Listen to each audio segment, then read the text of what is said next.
Bismillahirrahmanirrahim. Assalamualaikum warahmatullahi wabarakatuh. Selamat pagi anak-anak. Bagaimana kabar kalian hari ini? Alhamdulillah baik ya. Oke, sebelum kita masuk pada pembelajaran, kita membaca basmalah terlebih dahulu ya. Bismillah.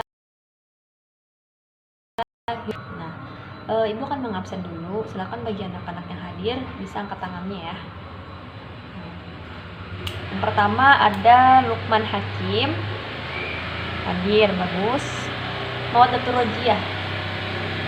Oke, hadir. Eka Hermawati. Ya. Dan yang terakhir ada Mas Ruri Ridwan. Mas Ruri Ridwan ya. Oke, bagus, semuanya lengkap ya. Alhamdulillah kalian dapat berhadir.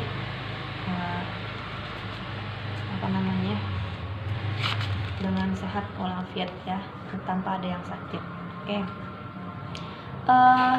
Sebelum kita masuk nih, Ibu mau tanya dulu terkait pembahasan minggu lalu.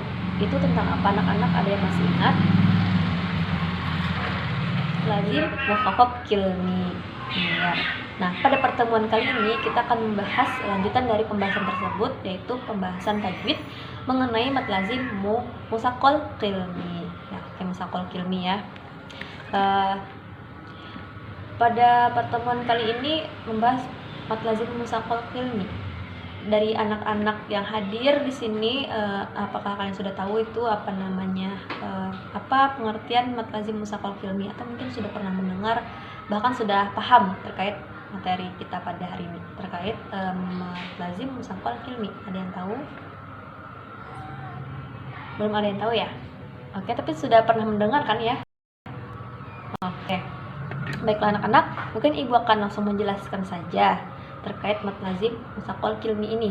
Nah, mad lazim musaqal kilmi. Mad dalam bahasa Arab artinya panjang, kemudian lazim itu artinya pasti ya, musaqal artinya berat, diberatkan, dan kilmi artinya kalimat. Nah, oke. Kemudian di sini dijelaskan bahwa bacaan mad lazim musaqal kilmi ini terjadi apabila ada mad bertemu dengan tasydid dan itu di dalam satu kalimat. Nah, itu dia dibaca panjang dulu matnya sebanyak atau sepanjang 6 harokat, kemudian baru ada huruf yang bertasydid tadi dengan suara yang diberatkan. Misalnya Ibu contohkan ya, satu contoh dalam Quran surah apa ya mudah, Al-Fatihah. Nah, Al-Fatihah itu ada Quran surah ayat yang terakhir ya, maksud Ibu dalam Quran surah Al-Fatihah ayat terakhir itu ada kalimat atau bacaan ayat walad dhalin. Oke, tadi sudah Ibu bacakan ya terkait contoh hukum bacaan mad lazim musaqal kilmi pada surah Al-Fatihah ayat terakhir. Nah, di buku kalian tuh ada beberapa contoh lagi yang mana Ibu akan meminta kalian satu persatu untuk membacakan contohnya. Mungkin yang pertama kepada Mas Ruri Ridwan, silahkan bacakan contoh yang pertama ya.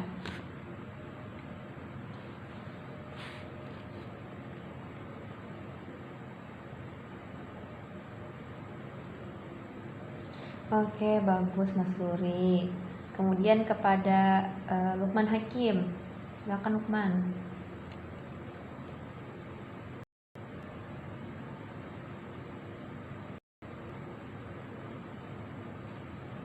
Oke, Masya Allah bagus juga ya.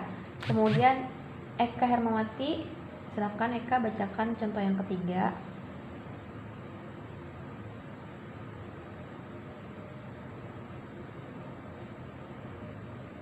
Iya, kemudian Mawaddatur Rojiyah, bacakan contoh yang terakhir. Iya, Masya Allah ya, bacaan kalian sudah bagus semua. Artinya Ibu dapat menyimpulkan kalau kalian sudah bisa memahami hukum bacaan mad lazim musaqal kilmi ini. Oke, kita masuk kepada kesimpulan. Ibu ingin tahu nih sejauh mana sudah pemahaman kalian terkait hukum bacaan mad lazim musaqal kilmi ini. Ibu mintakan kepada Mas Ruri Ridwan ya, Mas Ruri ya, untuk menyimpulkan pembelajaran kita pada pagi hari ini.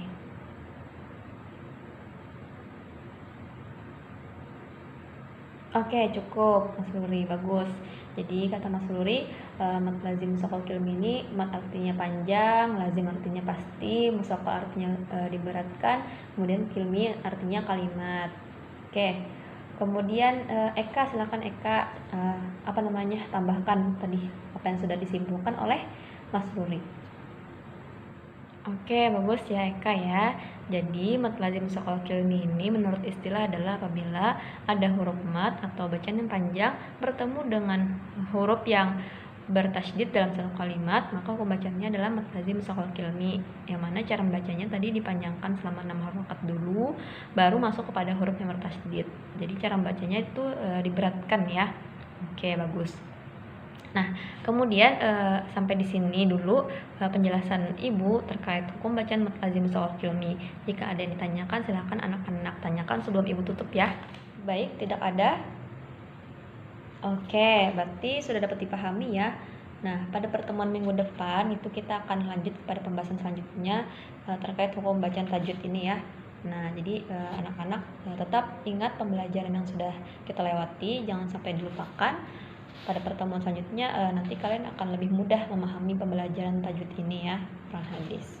Oke, mungkin sampai di sini dulu pembelajaran kita terkait hukum bacaan mat lazim musaqal kilmi.